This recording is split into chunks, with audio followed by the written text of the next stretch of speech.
अस्सलाम वालेकुम dear students, उम्मीद है आप सब खैरियत से होंगे। आज का जो हमारा टॉपिक है वो है phases of menstrual cycle.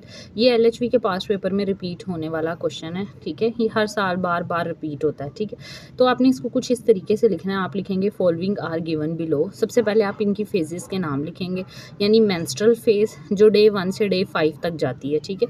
Then दूसरी फेज आती है जिसको हम कहते हैं फोलिकुलर फेज, ये डे 16 से 14 तक आती है। उसके बाद आती है हमारे पास ओवुलेशन जो डे 14 होता है। उसके बाद चौथे नंबर पे हमारे पास आती है ल्यूटल फेज जो डे 15 से 28 तक। सो स्टूडेंट्स, अब बारी बारी हम इनकी डिटेल करेंगे, ठीक है। अब आपको ये पता होना चाहिए कि हर एक फेज़ में कौन कौन सा हार्मोन एलिवेट हो रहा है, यानी ज़्यादा हो रहा है, कौन सा हार्मोन कम हो रहा है। इन चीज़ों के बारे में आपको पता होना चाहिए, ठीक है। तो सबसे पहले अगर हम मेंस्ट्रुअल फेज़ की बात करते हैं तो this phase begin on the first day of menstruation, यानी जब हमें मेंसेस स्टार्ट होते हैं, पीरियड स्टार्ट होते हैं, तो उसका जो डे 1 होता है मेंस्ट्रुअल फेज़ उस दिन से शुरू हो जाती है, ठीक है। अब क्या है द यूट्राइन लाइनिंग और एंडोमीट्रियम। एंडोमीट्रियम हम कहते हैं यूट्रस की सबसे इनर साइड को, ठीक है। अगर मैं आपको ये यूट्रस ड्रॉ करके दिखाऊं, ठीक है, तो ये यूट्रस की लाइनिंग होती है। एक होती है आउटर, एक होती है मिडल और एक होती है सबसे इनर। ये यूट्राइन लाइनिंग जो सबसे इनर वाली है, जिसको हम किसका नाम दे रहे हैं, एंडोमीट्रियम का नाम दे रहे हैं, ठीक है। सो ये जो एंडोमीट्रियम है, इसने अब इस पीरियड्स के अंदर क्या होना है, शेड ऑफ हो जाना है, ठीक है, जिसकी वजह से हमें ब्लीडिंग शुरू होगी क्योंकि कोई प्रेगनेंसी अकर नहीं हुई। तो यही बात वो कर रहा है कि द यूट्राइन लाइनिंग और endometrium that had build up during previous cycle shed मतलब उतर जाएगी बिकॉज नो प्रेगनेंसी अकर, क्योंकि किसी किस्म की कोई प्रेगनेंसी नहीं हुई। Menstrual bleeding last for 3 to 7 days। अब मेंस्ट्रुअल की जो ब्लीडिंग होती है वो बाज़ फीमेल्स में 3 days तक रह सकती है और बाज़ में 7 days तक रह सकती है, यानी फीमेल टू फीमेल इसकी वेरिएशंस आ रही हैं। अब इस फेज़ के अंदर हमारे पास 2 हार्मोन्स लो हो जाते हैं। सो स्टूडेंट्स, आपको इन हार्मोन्स के नाम आने चाहिए। एक एस्ट्रोजन हार्मोन है और दूसरा प्रोजेस्टेरोन हार्मोन है, ठीक है। यानी जब हमें मेंसेस हुए होते हैं उस दौरान हमारे ये दोनों हार्मोन ही क्या हो जाते हैं, लो हो जाते हैं। उसके बाद अगर हम बात करें फोलिकुलर फेज़ की, तो फोलिकुलर फेज़ में क्या होता है, जैसे ही हमारे मेंस्ट्रुएशन एंड होती है, मेंसेस ख़त्म हो जाते हैं, तो बॉडी खुद को क्या करती है, प्रिपेयर करती है for ovulation.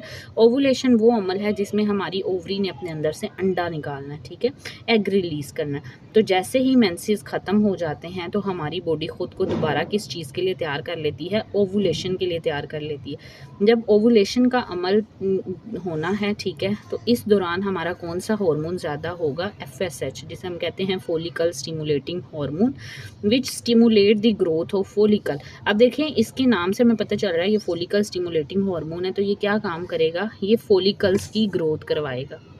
So in follicles के अंदर क्या होता है, these follicles contain eggs. In follicles के अंदर अंडे मौजूद हैं, ठीक है। अब हर एक डोमिनेंट होगा, 1 dominant follicle start to mature.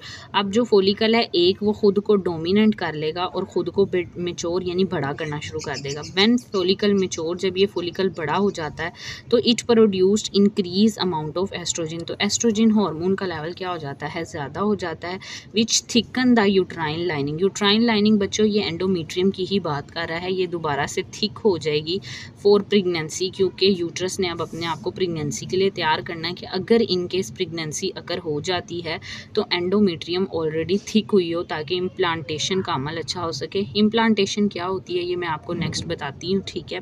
अब अगर हम ओवुलेशन की बात करते हैं, अब ओवुलेशन वो टाइम है जिसमें हमारी बॉडी से एग रिलीज़ होगा, ठीक है। तो around the middle of the cycle, यानी अगर किसी फीमेल का 28 डे का साइकिल है तो हम कहते हैं 14 डे जो है ना, वो दिन है जब हम कह सकते हैं कि उसका एग रिलीज़ होगा, ठीक है।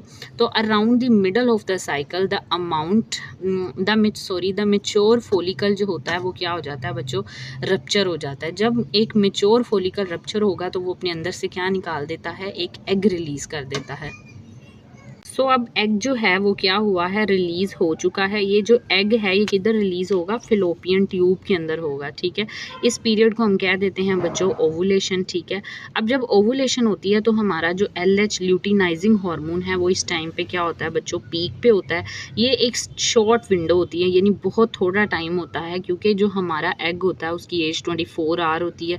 24 आवर के अंदर अंदर अगर उसे स्पर्म मिलेगा तो ही फर्टिलाइजेशन होगी, वरना एग वेस्ट हो जाएगा, ठीक है। तो यही कह रहा है it is a short window of time during which fertilization occur in 24 hours. ठीक है, सबसे लास्ट पे हमारे पास आ जाती है बच्चों ल्यूटल फेज। ल्यूटल फेज क्या होती है कि जब ओवुलेशन हो जाती है, आफ्टर ओवुलेशन तो जो रिमेनिंग फोलिकल, अब हमने कहा ना एक फोलिकल खुद को मेच्योर करता है, ठीक है, और उस मेच्योर फोलिकल से ही एग रिलीज होना है। तो जो बाकी रिमेनिंग फोलिकल्स थे वो ट्रांसफॉर्म्स यानी खुद को बदल लेते हैं एक स्ट्रक्चर, एक साख्त के अंदर, जिसे हम कहते हैं कॉर्पस ल्यूटियम। ये कॉर्पस ल्यूटियम अपने अंदर से बच्चों एक हार्मोन निकालता है जिसे हम कहते हैं प्रोजेस्टेरोन, ठीक है, which thicken the uterine lining. ये ही प्रोजेस्टेरोन हार्मोन यूट्रस की लाइनिंग यानी एंडोमेट्रियम जो है उसको थिक करता है, मोटा करता है, ठीक है, and prepare it for implantation. अब बच्चों इम्प्लांटेशन क्या होती है कि जब एग रिलीज होके हमारी फ्लोपियन ट्यूब के अंदर आ जाता है और यहाँ ये वेट करता है कि इसको स्पर्म मिले, जैसे ही स्पर्म इस एग से मिलेगा तो जाइगोट बन जाएगा। ठीक है, अब इस जाइगोट ने क्या करना है, इस फ्लोपियन ट्यूब को छोड़ना है और नीचे यूट्रस की वॉल्स यानी एंडोमेट्रियम के साथ आके जुड़ना है। जब ये जाइगोट एंडोमेट्रियम के साथ आके जुड़ता है सो इस अमल को हम कहते हैं इम्प्लांटेशन। ठीक है, अगर तो प्रेगनेंसी नहीं होती है तो ये कॉर्पस ल्यूटियम डीजनरेट हो जाएगा, ख़त्म हो जाएगा और मेंस्ट्रुएशन जो है वो स्टार्ट हो जाएगी। सो बच्चों ये था मेंस्ट्रुअल साइकिल। ठीक है, अगर आपको इसके नोट्स चाहिए तो ये आपको डिस्क्रिप्शन बॉक्स में लिंक मिलेगा, उस पर आप क्लिक करके वहाँ से डाउनलोड कर सकते हैं।